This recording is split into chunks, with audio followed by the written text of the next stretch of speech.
So, the following are the ethical issues we can identify from the experiment. First is the lack of informed consent. Second, the manipulation of behavior. Children learn to imitate aggressive and violent behaviors and might possibly adapt it and can influence their behaviors in real life. Third is potential harm to children. It could potentially harm their psychological well being. Witnessing aggressive behaviors at such a young age could cause emotional distress and could harm them emotionally. This might have a negative impact on their thoughts, feelings, and emotions. It could also cause behavioral issues in the children as they grow up. Last is protection of the children. During the experiment, the subjects could possibly be harmed because of the toys such as mallets, guns, and other toys. The children's faces were exposed and can be found on different social media platforms, thus, it violates the subject's confidentiality. If we were to do this experiment, the things that we would do differently is first to adjust the subject's age to at least 10 to 13 years old.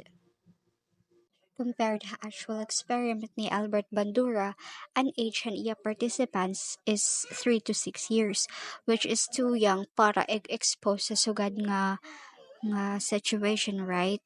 So 10 to 13 years is better than 3 to 6 years since mas nakakaintindi na hirahan situations. Sama, mas madali explain haira all about the experiment. We would properly give consent letters to the participants or assent as well as to their parents. We would also inform the children that they could back out anytime if they want to, for the participants are not and should not be forced to participate. Diba, kay Kanbandura experiment, the consent given was only taken from the teachers and not from their parents or legal guardians.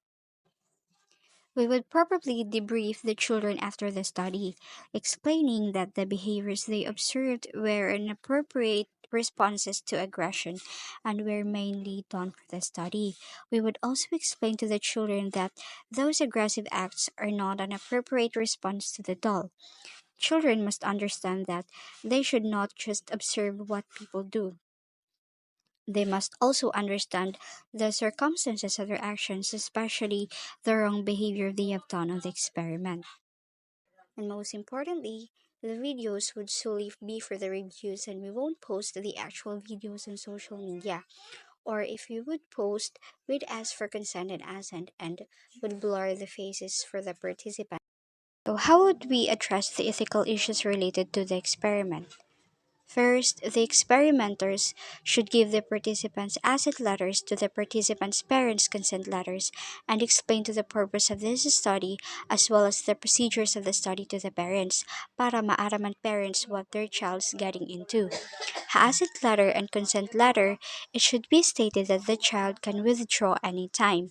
Unlike the actual experiment ni Bandura wherein may da talaga nakaguard hador para diri gumawas ang mga participants or ang mga bata.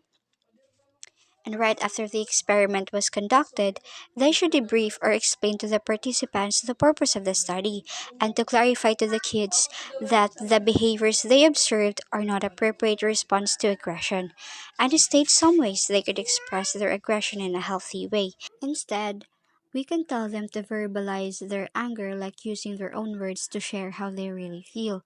We can also teach them the breathing exercises because somehow it helps them to calm down.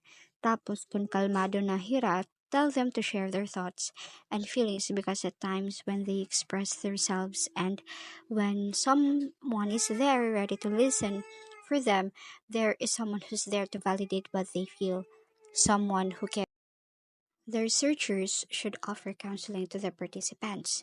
The researchers should also not offer or expose participants to any kind of toys or objects that may harm them in real life at a very young age. Or if needed, proper guidance and instructions should be presented before conducting the experiment.